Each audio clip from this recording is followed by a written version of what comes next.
Welcome back, Short Kings. It's that time of the month again. We're going to try to predict some games again. The games that are probably leaving in February are Outer Worlds, Roguebook, Tales of Arise, Outriders, Scarlet Nexus, and not even shown here, how rude, is the best game of them all, The Forgotten City. So last month I released this prediction video, which was released 10 days before the official announcement. And out of the predictions in the thumbnail, we were right about Resident Evil, Life is Strange, Heartspace Shipbreaker, and Just Cause. Session was the only one that we were wrong about. So, I hope you've had a chance to play all those games because I just beat Life is Strange and Resident Evil 2, and I'm currently almost done Life is Strange Before the Storm. And as you can see right here, it says offer ends January 21st, 2025 at 12 p.m. So that means the official announcement will be here in 2 weeks' time. But until then, we do not know what games we're going to lose. Because if we go to collections and scroll all the way down, we will see Last Chance to Play. So all these games are leaving on the 21st of January. And again, we predicted Resident Evil 2, we predicted Heartspace Shipbreaker, Just Cause 3,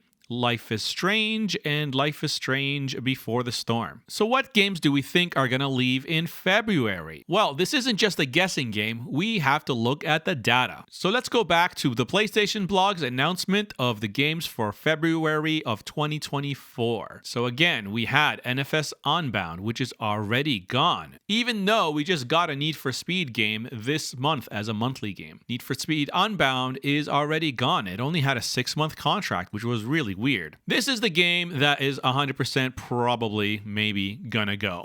If I had to bet on it, this is the one game that's gonna go. The Outer Worlds. If we click on the Outer Worlds right now, it just says included with the game catalog in your PlayStation Plus subscriptions, which is great. What is this game about? Let's go have a look. It's made by Obsidian, the same people who made Fallout New Vegas. It's really fun. I highly recommend you play this one. It's got a great story, great graphics, great characters. It's just fun to play, but it's not as big or demanding as a Fallout game. It's a third-person shooter set in space. It's pretty much just Fallout in space, so give this a try if you haven't already, because it might be leaving next month. So game one that's leaving is the Outer Worlds. Let's go to number 2. The next game that might leave is Tales of Arise. Tales of Arise is highly regarded. It got a Metacritic rating of 87. If you like these kind of games, you better get started now because this is a long one. The main story takes about 41 hours, and if you want to be completionist, it will take you upwards of 74 hours. So if you were planning on playing this game, now's the time because I don't think a month is long enough to complete this game. The next game on the list in February of last year was Assassin's Creed Valhalla. Now this one, like I said, it might go, but it might not because there's a weird thing happening with Ubisoft games. Sometimes they're getting a 6-month contract and coming back. Sometimes they're staying for 2 years. I'm not sure what's going on. So this one is a maybe. And then we have LEGO Worlds and LEGO Jurassic World. 2 worlds. I'm not too sure about the LEGO games because a lot of them have been staying here for a long time. Then we got Roguebook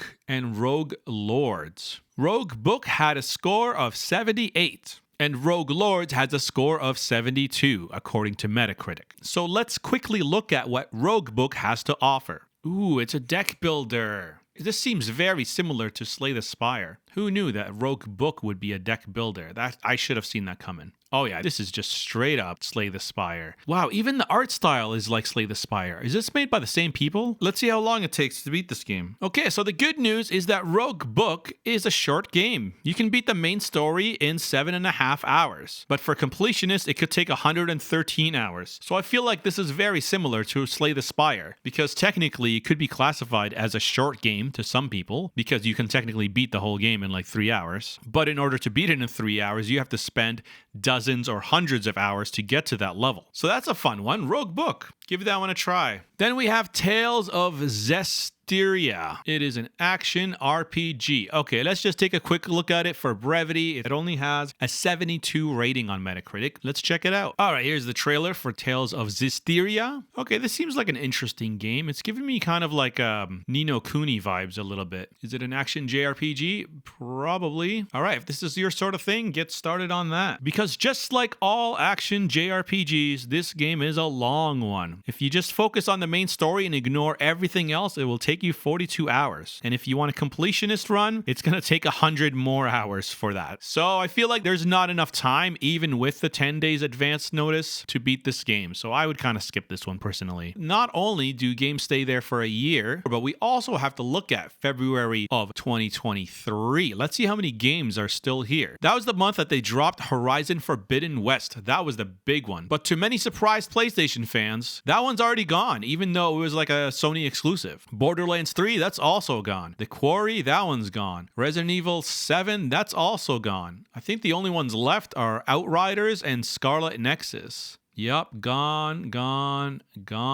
Outriders might still be there. Let's do a quick check. All right, looks like Outriders is still available. So Outriders will take about 17 hours if you just focus on the main story. And for completionists, we're looking at up to 64 hours. Honestly, this doesn't look that bad. This looks pretty fun. Outriders had a Metacritic score of 73. Okay, and the next game is Scarlet Nexus. Okay, it looks like Scarlet Nexus is still available on the PS Plus Extra catalog. What is this game about? Scarlet Nexus got a Metacritic rating of 80. This looks like a pretty decent sized game. It takes about 25 hours to beat. And if you want to do the completionist run, it will take up to 61 hours. Is a month and a half enough to beat that? I feel like if you were into this game, you would have already played it. So Scarlet Nexus might be on the chopping block. It probably will be, honestly. It's been 2 years already. Let's go back to the list. What else we got here? Borderlands 3 is already gone. Tekken 7, I'm pretty sure that Tekken left a while ago. Ace Combat, I think that left. That might still be on there. If you like these kind of games, I believe World Brothers got the best rating out of them. Onikani, that one's gone. That one's gone. Oh no, the last one. Okay, so it's been 2 years since the Forgotten City graced us with its presence. The Forgotten City is one of my favorite games that I discovered on PS Plus Extra. Totally underrated. I've never even heard of it before. I just played it, and next thing you know, it's one of my favorite games. The Forgotten City is a very short game. It only takes 6 hours to beat if you focus on the main story. And if you want to get a platinum trophy, it only takes 11 hours. So definitely play this one. You have more than enough time. The Forgotten City was originally a Skyrim mod. I've talked about it many times before. And the makers of that mod, he teamed up with historians. So there's like historical accuracies here to be appreciated. And the game is should I say it? Yeah, it's a time loop. It's like, if you like Outer Wilds, you'll like this game. I'm not going to say too much about it, just that you get to repeat and learn, and the only weapon you have is your brain, because this is a knowledge-based game. It has a great atmosphere, a little bit creepy, a little bit educational. I feel like this trailer is showing too much already. So let's skip it and say that it is the #1 game to play from this entire list. Sometimes games leave with only 6 months notice, but I haven't figured out the pattern for it. Like, it's just so random. Like The Quarry, that was a 6-month game. Why? Why did it leave so early? Need for Speed Unbound, why was that a 6-month game? It was. Same with GTA. GTA, 6-month game.